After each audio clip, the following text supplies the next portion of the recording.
Lothar Hermann era un judío ciego que había huido de Alemania cuando Hitler tomó el poder. A finales de los años 50 vivía en un barrio pobre de Tucumán, Argentina, con su familia. Una de sus hijas comenzó a salir con un vecino, un muchacho que era hijo de otro emigrante alemán que se hacía llamar Ricardo Klement. Por las cosas que la hija le contaba a su padre invidente de lo que oía en casa de los Klement, Lothar Hermann comenzó a sospechar que el tal Ricardo Klement no era quien decía ser.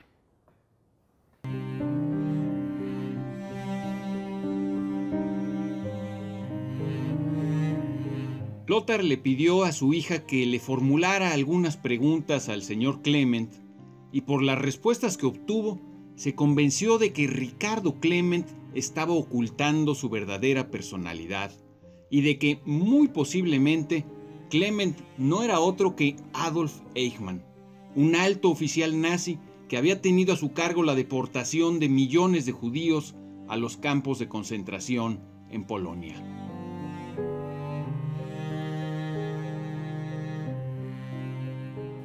Hermann escribió cartas a mucha gente, a Simón Wiesenthal, al primer ministro israelí, contándoles que su vecino en Tucumán, Argentina, podría ser Adolf Eichmann, uno de los nazis más buscados. Pero nadie prestaba demasiado crédito a sus palabras. Después de todo, el remitente era un hombre ciego.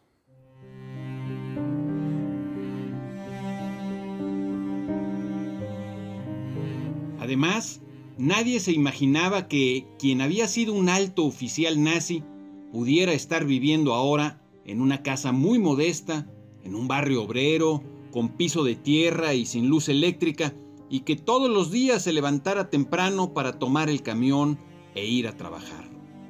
Sin embargo, al cabo sus informes fueron confirmados por agentes de la Mossad, que pudieron identificar a Eichmann, entre otras cosas, por la forma singular de su oreja izquierda.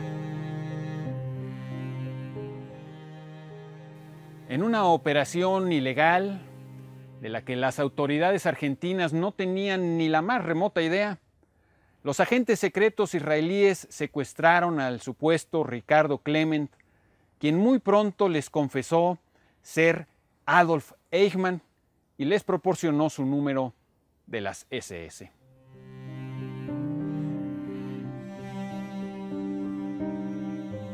Le consiguieron una identificación falsa, lo drogaron, lo rociaron de whisky para que pareciera borracho, pasaron la seguridad del aeropuerto y lo subieron a un avión israelí en un vuelo comercial. Una vez que abandonaron el espacio aéreo argentino, se le comunicó a los pasajeros que, sentado en primera clase y rodeado por agentes de seguridad, viajaba con ellos Adolf Eichmann. Muchos pasajeros se echaron a llorar.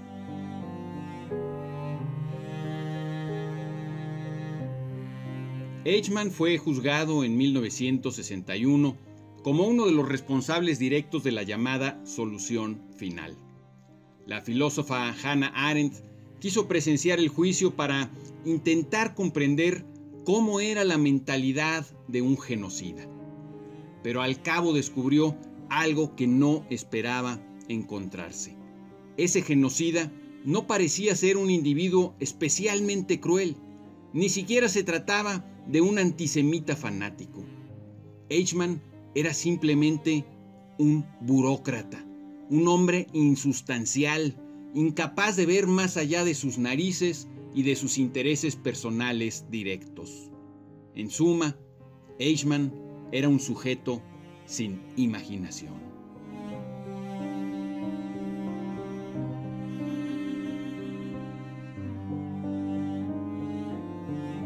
Por lo general, cuando pensamos en el valor que tiene la imaginación, suponemos que solo es realmente importante para quienes se ocupan en el arte, en la publicidad o en el diseño. Suponer esto ya es falta de imaginación.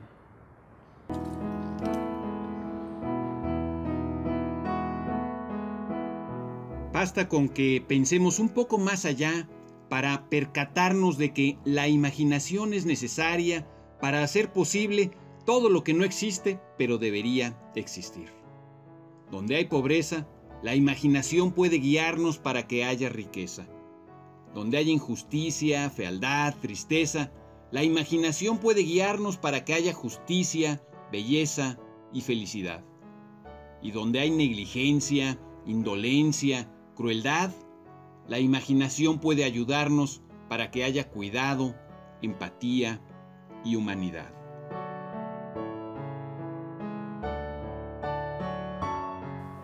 El poeta Zbigniew Herbert lo dice así en uno de sus poemas al que volveremos más adelante. Quería usar la imaginación como un instrumento para la compasión. Sí, para la compasión.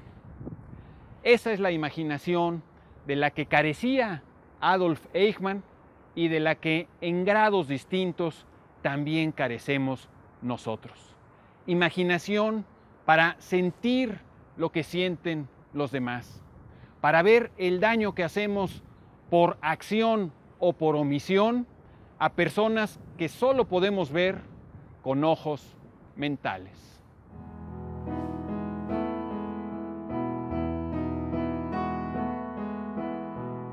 La principal tarea de la imaginación es la de ayudarnos a ampliar y mejorar nuestro mundo. Pero sus posibilidades se extienden no solo hacia el futuro, sino también hacia el pasado y hacia el presente. No solo hacia nuestros intereses, nuestros anhelos, nuestras esperanzas, sino también hacia los intereses, los anhelos y las esperanzas de otras personas. Volvamos al poema de Zbigniew Herbert que citamos hace unos momentos sin mencionar su título, Don Cogito y la imaginación. Don Cogito era una especie de alter ego del propio poeta y cogito, desde luego, viene del famoso dictum de René Descartes, cogito ergo sum, pienso, luego existo. El poema es demasiado largo para leerlo aquí en su integridad, pero atendamos a los siguientes versos. De la imaginación se servía para fines totalmente distintos. Quería hacer de ella un instrumento para la compasión. Anhelaba comprender a fondo la melancolía de los profetas, la cólera de Aquiles, la demencia de los genocidas, los sueños de María Estuardo, el pavor de los neandertales, la desesperación de los últimos aztecas, la agonía de Nietzsche, la alegría del pintor del Escojo, el auge y decadencia del roble, el auge y decadencia de Roma.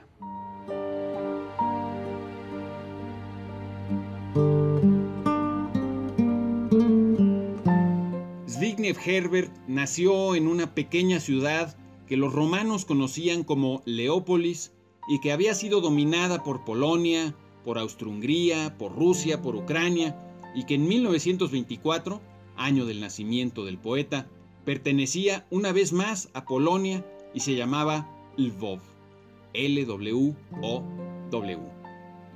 Cuando Herbert tenía 15 años, Hitler y Stalin firmaron un tratado para repartirse Europa Oriental y Lwów quedó en manos de los soviéticos. Pero 2 años más tarde, Hitler rompió su palabra e invadió la Unión Soviética, apropiándose de pasada de la pequeña ciudad de Herbert, que pasó a llamarse Lemberg, como la habían llamado los austríacos. Al terminar la Segunda Guerra Mundial, Lemberg, o Lwów, o Leópolis, pasó a formar parte de la Unión Soviética, y al disolverse este imperio comunista, la ciudad, con el nombre de Lviv, quedó esta vez en Ucrania, país al que pertenece hasta el día de hoy.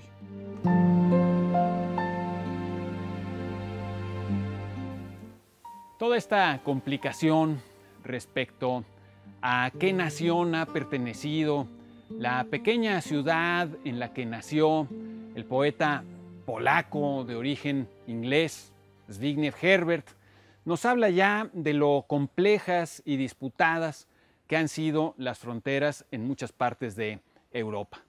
Pero para traducir toda esa complejidad y esas disputas a una dimensión humana, nos hace falta, otra vez y desde luego, imaginación.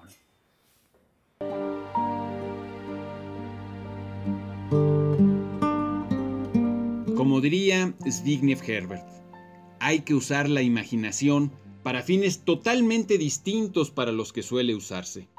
Hay que usarla también para comprender el dolor humano, lo que ha sido, lo que no ha podido ser y lo que debería ser.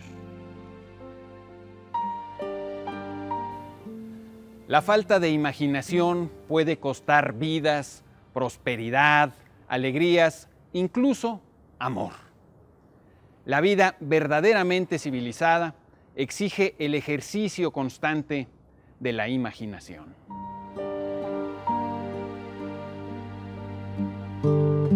Lamentablemente, con frecuencia vemos protestas ciudadanas que solo hacen daño a más ciudadanos. Protestas en las que la falta de imaginación es tan patente como la que encontramos en las dirigencias políticas. Condorcet decía que una sociedad civilizada es aquella que puede cambiar sin violencia, es decir, aquella en la que son los poderes de la razón, de la inteligencia y de la imaginación los que hacen mejorar las cosas. Para terminar, volvamos al ciego Lothar Hermann. ¿Qué fue de ese hombre que no podía ver con los ojos, pero pudo darse cuenta de que su vecino en Tucumán, Argentina, era el responsable de millones de muertes? ¿Cómo vivió este hombre ciego el juicio, la condena y la ejecución de Adolf Eichmann en Israel? No lo sé y solo puedo imaginarlo.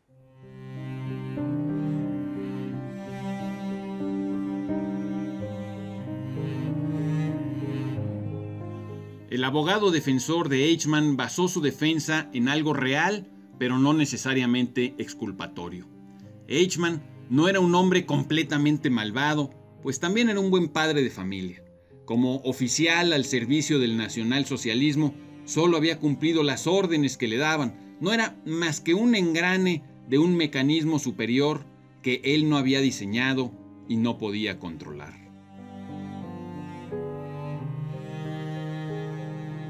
Todas las burocracias, desde las que solo hacen perder el tiempo y el dinero, hasta las que han hecho que se pierdan millones de vidas, son semejantes en su falta de imaginación y en el poco poder que tienen sus pequeños engranes para actuar conforme a su propio criterio.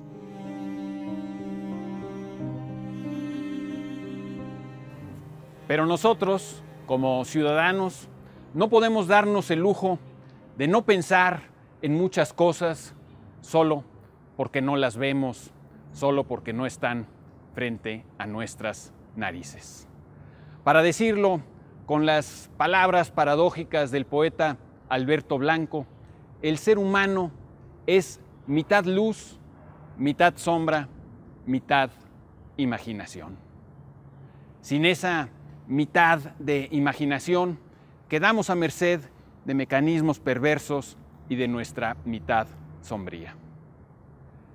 Soy Pablo Boullosa. Usted tiene la palabra.